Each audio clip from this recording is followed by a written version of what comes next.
Hi everyone. நான் இன்னைக்கு ஒரு விஷயம் சொல்ல போகிறேன். இப்போ தான் நான் ஐடிடி முடிச்சிருந்தேன் 11th November 2025. ஒரே ஷார்ட்ஸில் போட முடியாது, 2 ஷார்ட்ஸாக போடுறேன். அவங்க என்ன பண்ணுறாங்கன்னு பார்த்தீங்கன்னா, அவங்களுக்கு யாரெல்லாம் வந்து எனக்கு ஆப்போசிட்டாக சொல்கிறாங்களோ அவங்கக்கிட்ட யாரெல்லாம் மந்திரவாதி இருக்காங்க, முஸ்லீம்ஸ் இருக்காங்க, அவங்க என்ன டெக்னிக் யூஸ் பண்ணுறாங்கன்னு பார்த்தீங்கன்னா, இந்த மாதிரி ஸ்பீச் கொடுக்குறது நார்த் இந்தியன்ஸ்க்கு, அங்கேருந்து வர்றவங்களுக்கு. அந்த மாதிரி நார்த் இந்தியன் ஸ்டூடெண்ட்ஸ் இருக்காங்க வித்யாசாகர் காலேஜ்லேருந்து, அவங்களுக்கு தெரிஞ்சவங்க வட்டாரத்தில் பண்ணுறது. ப்ளஸ் வந்து பார்த்திங்கன்னா அட்வொகேட்ஸ் கிட்டலாம் அப்படியே குழந்த மாதிரி அவங்கக்கிட்ட அட்வைஸ் கேட்டுக்கிறாங்க. அவங்க இப்படி போய் சொன்னாங்கன்னா நீங்கள் இப்படி போய் சொல்லணும்னா அவங்களோட அட்வொகேட்ஸ் அவ்வளோ போய் அழகாக போய் சொல்லிட்டு வராங்க. குழந்த மாதிரி இப்படி கையை மிரட்டி மிரட்டி சொல்லிட்டு அவங்க கேட்டுன்னு வராங்க. நம்மளுக்கே சிரிப்பாக இருக்குது இதெல்லாம் கேட்கும்போது. இதெல்லாம் எதில் போய் முடியும் அப்படின்னு சொல்லிட்டு.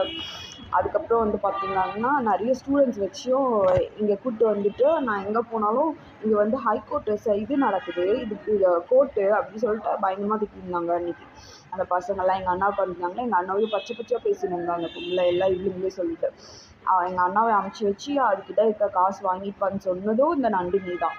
அதுக்கப்புறம் வந்து பார்த்திங்கன்னா நான் பயங்கரமாக அதனால தான் அந்த இது ரெக்கார்ட் போட்டேன். நம்ம பிளாக் மேஜிக் பண்ணுறதுனால நம்ம வந்து இங்கே ஸ்பிரிச்சுவல் பிளேஸ் திருமலாவில் வச்சுருக்கோம், வாய்க்கட்டெல்லாம் போடுறதுனால. Thank you everyone.